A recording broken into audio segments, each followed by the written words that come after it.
Mr. and Mrs. Chatley, thank you so much for the invitation to come out and to document the things that are going on there at Bethesda, Cumberland Presbyterian Church.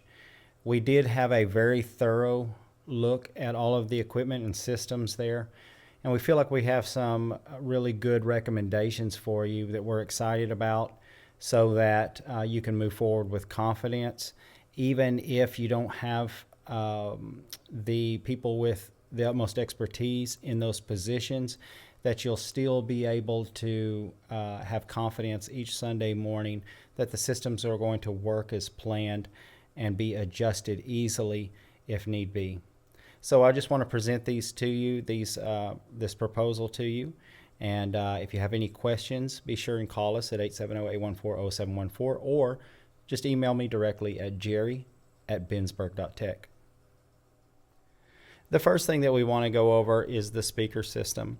So the main center speakers, the old 90s Binsburg specials, those are made by a company called CGM. And basically, they created generic enclosures that could be branded, private branded. And they were good speakers, but the high frequency drivers in those speakers is not designed to cover that entire sanctuary.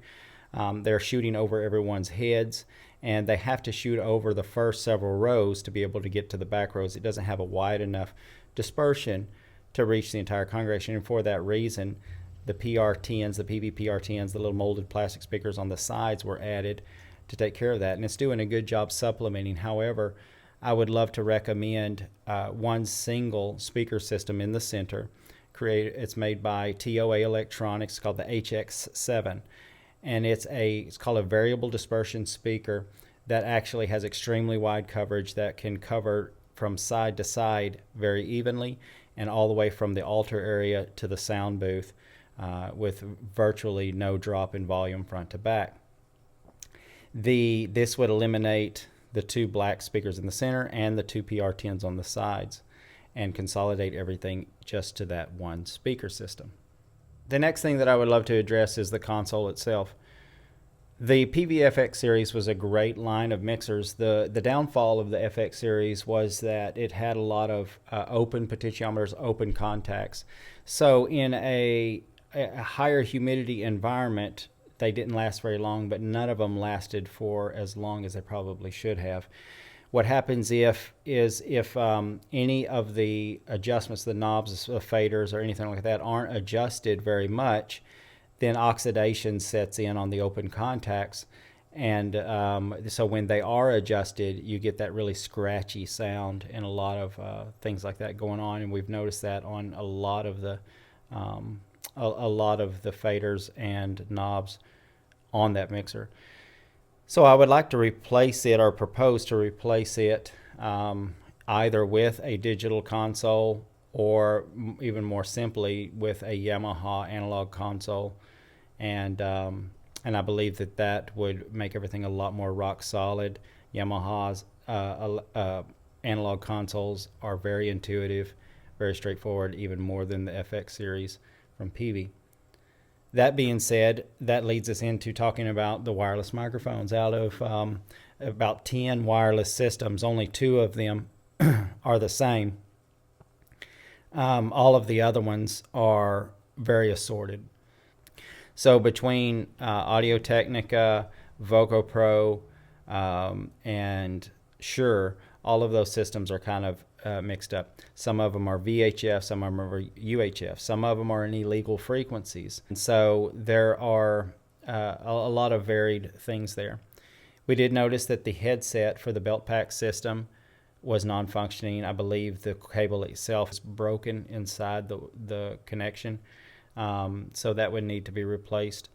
And then the Voco Pro system, that's all in illegal frequencies, and the PGX system, Shure PGX system, we couldn't find the transmitter for. So there's just a lot of things going on there that could be resolved by installing new wireless systems in a rack that all match.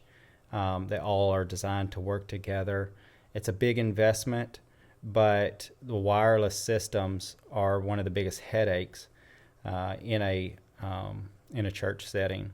But it can also be one of the best qualities of a church system.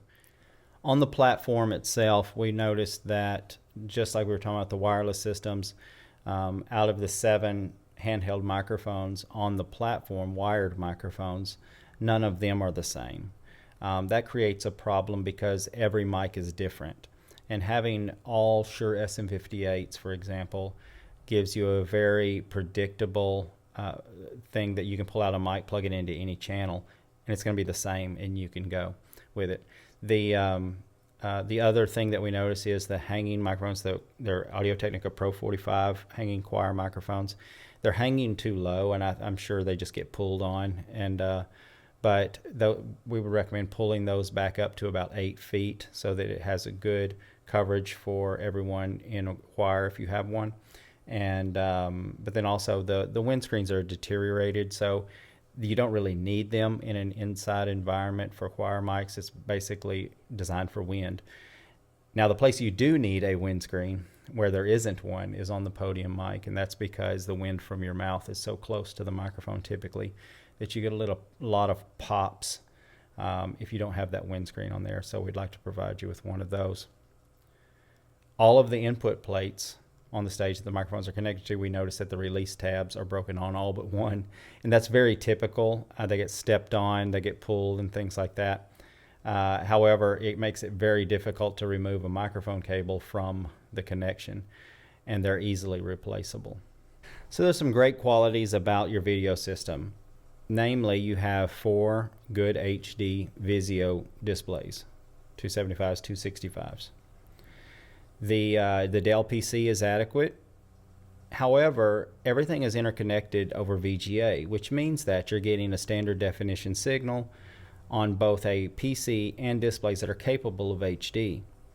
And this means that you're missing a lot of the vivid images and the even brighter images that HD will produce for you. It is a little bit extensive, but running all new cable, network cable to all of your displays is a good way to take your video system to a whole other level with only replacing cable basically.